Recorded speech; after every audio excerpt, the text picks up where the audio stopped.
नमस्कार, SDV news देख रहे हैं। मैं हूं आपके साथ अर्जुन खजूरिया। 4 जून 2024 सबकी निगाहें टिकी हुई हैं कि आखिरकार क्या नतीजे आएंगे। लेकिन उससे पहले आपको बता दें, जो देश का इस समय राजनीतिक परिदृश्य है उसमें भी कुछ ना कुछ अपडेट लगातार सामने आ रहे हैं। एक तरफ अगर बात की जाए, यहां पर विस्तार पूर्वक आपको बताऊंगा कि 1 जून के लिए एक बड़ी खबर सामने आ रही है, जिस दिन आखिरी चरण का चुनाव है, मतदान है। और वहीं दूसरी तरफ कुछ बातें जो है वो फालूदी सट्टा बाजार की भी यहां पर की जा रही हैं, क्योंकि जब से ये हुआ है कि आप जो है हर बार के मतदान के बाद एग्जिट पोल नहीं दिखा सकते, तो उसके बाद कहीं ना कहीं फिर निगाहें लोग टिकाते हैं फालूदी सट्टा बाजार पर। कहीं ना कहीं एक ऑल्टरनेट के रूप में उसको जो है देखा गया है। बहरहाल सबसे पहले बात करेंगे, यहां पर अभी जो बड़ी न्यूज सामने आ रही है कि आम आदमी पार्टी और कांग्रेस के बीच में जो है इस समय जो खाई कहा जाए वो बढ़ती जा रही है, दरारें जो हैं वो बढ़ती जा रही हैं। आखिरकार ऐसा क्यों, आपको बता दूं, क्योंकि INDIA जो ये ब्लॉक बनाया गया है, ये कहा जा रहा है सूत्रों के हवाले से कि 1 जून को जो है बैठक करने जा रहे हैं ये दिल्ली में, और उसमें रिव्यू करेंगे लोकसभा चुनाव का 2024 का, किस तरीके से लड़ा गया। सभी नेता जो है जुटेंगे INDIA ब्लॉक के और बैठ करके जो है विचार विमर्श करेंगे कि क्या होगा आगे की, क्या रणनीति है, क्या चीजें हैं। लेकिन इसी बीच आपको बता दें कि आम आदमी पार्टी बहुत ज्यादा जो है इनसे अनहैप्पी है, या फिर कहा जाए इनसे नाखुश है, क्योंकि ये चाहते हैं कि अरविंद केजरीवाल, जिनकी 1 तारीख को जमानत का समय जो है वो खत्म हो रहा है, 2 जून को जाना है, क्योंकि अब सुप्रीम कोर्ट गए थे, वहां से कोई राहत तो मिली नहीं है। कह दिया गया है मामला जो है वो CJI के पास अब चल जाइए, वो लिस्ट करेंगे, जिसके चांसेस कम है कि अरविंद केजरीवाल को 7 दिन का एक्सटेंशन मिले, यानी कि 2 जून को जेल जाना ही पड़ेगा। तो अब ये जो खबर सामने आ रही है, आम आदमी पार्टी नाखुश इसलिए है क्योंकि ये चाहते हैं कि एक रोड शो निकाला जाए। सुनिए आप, रोड शो निकाला जाए CM हाउस से तिहाड़ जेल तक का, जिसमें सारे नेता जुटे और उसमें दिखाया जाए कि देखिए अरविंद केजरीवाल के साथ तमाम विपक्षी नेता खड़े हैं। जबकि INDIA का जो ब्लॉक है पूरा, वो इसमें जो है सहमति दिखाता हुआ नजर नहीं आ रहा है कि CM हाउस से जो है जेल जाते हुए रोड शो निकाला जाए। अजीब विडंबना है, किस तरीके की ये राजनीति है। इसी वजह से जो है यहाँ पर दोनों के बीच में दरार जो है वो बढ़ती जा रही है। और ये पहली बार तो नहीं है, खैर दरार की अगर बात की जाए तो ऐसा तो नहीं है कि अब तक सब कुछ सही चल रहा था। अगर आप इस पर गहन अध्ययन करेंगे तो आपको समझ में आएगा कि दिल्ली में तो चलिए इन्होंने कर दिया, यहां पर गठबंधन कर दिया। पंजाब में चुनाव है अभी 1 तारीख को, वहां पर एक दूसरे के खिलाफ लड़ रहे हैं 13 सीटों पर। अभी भी वहां पर आम आदमी पार्टी कांग्रेस को गाली दे रही है, कांग्रेस आम आदमी पार्टी को गाली दे रही है। तो दरार तो पहले से ही थी, लेकिन अब ये दरार और ज्यादा बढ़ती जा रही है। जो दिल्ली में इन्होंने बची कुची कसर कुछ जो है वो सीमेंट लगा करके जोड़ने का प्रयास किया था, वो सीमेंट भी जो है वो यहां पर पक्का नहीं था, क्योंकि आपको बता दें ये इनके बीच में जो टसल है वो बढ़ती जा रही है।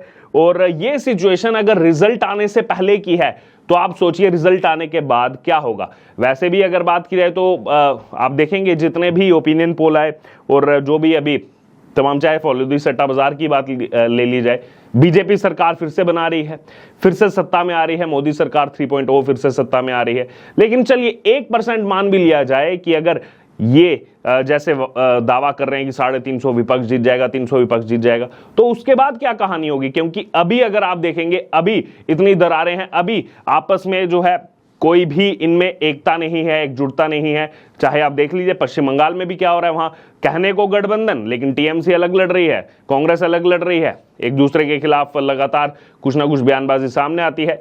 तो कहीं ना कहीं इससे जनता भी समझदार है, और अभी 1 तारीख को वोटिंग है कई सारी सीटों पर, ये काफी ज्यादा निर्णायक होगा। और उससे पहले इस तरह की टसल अगर सामने आती है तो जनता को भी समझ में आएगा। जैसे हमने दिल्ली में जब वोटिंग हुई तो लोगों से पूछा, लोगों ने बोला हमें तो स्टेबल गवर्नमेंट चाहिए, ये जिस तरीके की चीजें दिख रही हैं ये सब अनस्टेबिलिटी है और ये हमें नहीं चाहिए, हमें कोई भी हो लेकिन स्थिर सरकार चाहिए। और वो सबके सामने है कि स्थिर सरकार कौन बना सकता है। बहरहाल इसी बीच जैसे मैंने बात की फालूदी सट्टा बाजार की भी, तो उस पर लोगों की फिर निगाहें टिकी रहती हैं, क्योंकि अब ओपिनियन पोल के बाद अगर बात की जाए तो हर दिन की जो वोटिंग होती है उसके बाद पहले क्या होता था, हर दिन के आंकड़े आते थे, एग्जिट पोल हर बार जब भी जिस भी चरण में चुनाव होता था उसके बाद एग्जिट पोल शाम को जो है ब्रॉडकास्ट किया जाता था। लेकिन अब उस पर मनाही है, तो फिर लोगों की निगाहें जाती है सट्टा बाजारों की तरफ कि सट्टा बाजार क्या कह रहे हैं, उनकी तरफ वो देखते हैं। हालांकि अगर बात की जाए तो उस पर भी कई बार उनके आंकड़े ठीक भी आते हैं, लेकिन कई बार आंकड़ों की अगर बात की जाए तो आंकड़े जो है वो उनमें और नतीजों में काफी ज्यादा फर्क भी देखने को मिलता है। अब अगर फालूदी सट्टा बाजार की बात की जाए तो एक और आंकड़ा इनका छठे चरण के बाद सामने आया है और इनके आंकड़े के मुताबिक बीजेपी को 290 सीटें दे रहे हैं। पहले 300 दे रहे थे, अब 290 सीटें दे रहे हैं। 10 सीटें जो है इन्होंने कम किया। लेकिन आप देखिए ये पूरी की पूरी जो लड़ाई है वो 272 सीटों की है और ये सीटें इन्होंने खाली बीजेपी को दिखाई हैं। इनके साथ जो गठबंधन में एनडीए है उनको भी जो सीटें मिलेंगी उसके बाद जो है, मान लीजिए अगर इनका आंकड़ा मान लेते हैं, वो तो खैर नतीजे क्या होंगे 4 जून को ही सामने आएंगे, कुछ ना कुछ एग्जिट पोल के दिन देखने को मिलेगा। लेकिन अगर इनके अनुमान को भी मान लिया जाए तो भी बीजेपी या फिर बात की जाए बीजेपी लेड एनडीए वो सत्ता में वापस आ रही है। लेकिन उसके बाद क्या ये विपक्ष एकजुट रहेगा, क्या नहीं रहेगा? क्योंकि पहले ही अगर इस तरीके की खबरें सामने आई हैं कि विपक्ष में जिस तरीके की दरार जो है वो पड़ी हुई है, हर कोई जो है यहां पर दूल्हा बनना चाहता है इसमें, लेकिन उसके बाद ठीकरा किस पर फोड़ा जाएगा इसके लिए कोई भी सामने आने को तैयार नहीं है। बहरहाल अब अगर बात की जाए तो यहां पर इस फालोदी सट्टा बाजार के मुताबिक कांग्रेस की 70 से 85 सीटें जीतने की संभावना जताई जा रही है। अब देखिए कांग्रेस एक हिसाब से खुश भी हो रही होगी कि पिछली बार से हमारा आंकड़ा बढ़ जाएगा, लेकिन आप सोचिए 543 लोकसभा सीटों में अगर आपकी 70 से 85 सीटें आती हैं तो आप कहां पर जो है अपने आप को पाते हैं, कितना पीछे अपने आप को पाते हैं। फिर आप कहते हैं कि हमें तो प्रधानमंत्री बनाना है। तो वहीं दूसरी तरफ कुछ ऐसी पार्टीज भी हैं जो 22 सीटों पर चुनाव लड़ रही हैं और पता नहीं उनमें से जीतेंगे कितने नहीं जीतेंगे। अभी एक भी उनका लोकसभा सांसद नहीं है, वो भी चाहते हैं कि प्रधानमंत्री हमारा बन जाए।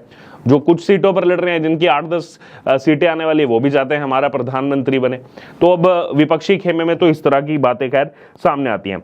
अब देखिए फालोदी सट्टा बाजार की अगर बात की जाए तो इससे विपक्षी गठबंधन खुश हो रहा है कि इन्होंने जो है यहाँ पर INDIA को उत्तर प्रदेश में जो है 15 के आसपास सीटें दी है कि बीजेपी पिछली बार की परफॉर्मेंस को रिपीट करेगा। 63 पिछली बार थी तो 64 इस बार आ सकती है। हालांकि कुछ भी कहा जाए, बीजेपी ने भी कहा है कि हम 80 की 80 लाएंगे और विपक्षी गठबंधन INDIA ने कहा कि हम 80 में से 79 लाएंगे।